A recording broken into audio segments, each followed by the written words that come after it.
અમરોલીમાં college બહાર અસામાજિક તત્વોની દાદાગીરીના સીસીટીવી સામે આવ્યા. પોલીસ જેવો દંડો લઈ બે વિદ્યાર્થીને તમાચા માર્યા, એકને બોચી પકડી ખેંચ્યો. પોલીસે પકડતા કાન પકડીને માફી માંગી. સુરતના શૈક્ષણિક ધામ ગણાતા અમરોલી વિસ્તારની એક કોલેજ બહાર અસામાજિક તત્વોનો આતંક સામે આવ્યો હતો. ખુલ્લેઆમ દાદાગીરી કરતા અને વિદ્યાર્થીઓ પર રોફ જમાવતા લુખ્ખા બે તત્વોનો વિડીયો વાયરલ થયા બાદ અમરોલી પોલીસે ત્વરિત કાર્યવાહી કરી હતી. માત્ર એટલું જ નહીં, બંનેને કાન પકડાવીને માફી મંગાવી હતી.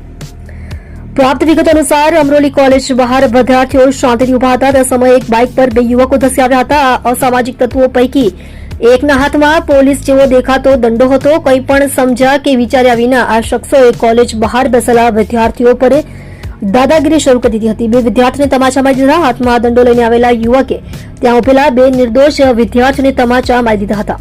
એટલું જ નહીં, રોફ જમાવવાના નશામાં હોય તેમ એક વિદ્યાર્થીની તો બોચી પકડીને નીચે ફેંકી દીધો હતો. બાઇક પર બેસેલા વિદ્યાર્થીઓને પણ ડરાવી ધમકાવીને ભયનો માહોલ ઉભો કર્યો હતો.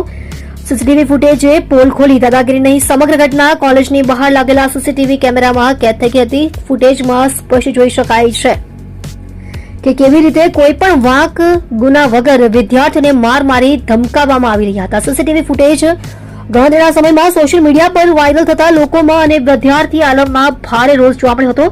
પોલીસ સ્ટેશને લાવતા કોલેજ બહાર હીરો બની ફરતા યુવકનો નશો ઉતર્યો. વિડીયો વાયરલ થતા જ અમરોલી પોલીસ તુરંત હરકતમાં આવી હતી. પોલીસે સીસીટીવી ફૂટેજના આધારે તપાસ શરૂ કરી અને ગણતરીના કલાકોમાં જ પોલીસ જેવો દંડો રાખીને ફરતા અને દાદાગીરી કરતા મુખ્ય આરોપીને ઝડપી પાડ્યો હતો. પોલીસ સ્ટેશન લાવતાની સાથે જ કોલેજ બહાર હીરો બનીને ફરતા યુવકનો નશો ઉતરી ગયો હતો. કાયદાનો પાઠ ભણાવતા પોલીસે કડક કાર્યવાહી કરી હતી, જેને પગલે આરોપીએ જાહેરમાં પોતાના બંને કાન પકડીને માફી માંગી હતી. તેણે કબૂલાત કરી હતી કે તેની ભૂલ થઈ ગઈ છે અને ભવિષ્યમાં આવી હરકત ક્યારેય નહીં કરે. તમે જોઈ રહ્યા છો સેવા ટાઈમ ન્યૂઝ ચેનલ. રિપોર્ટર મીઠારામ માલીની સાથે.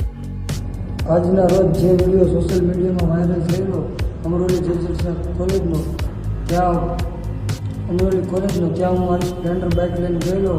હાથમાં પાઇપ લઈને ચેન સપાટા નાખવા તે અને મારી સાથે અભ્યાસ કરતા વિદ્યાર્થી સાથે ઝઘડો થયેલો. તે બાબતે હું માફી માંગુ છું અને આજ પછી એવું ક્યારેય થશે નહીં અને કોઈએ કરવું નહીં.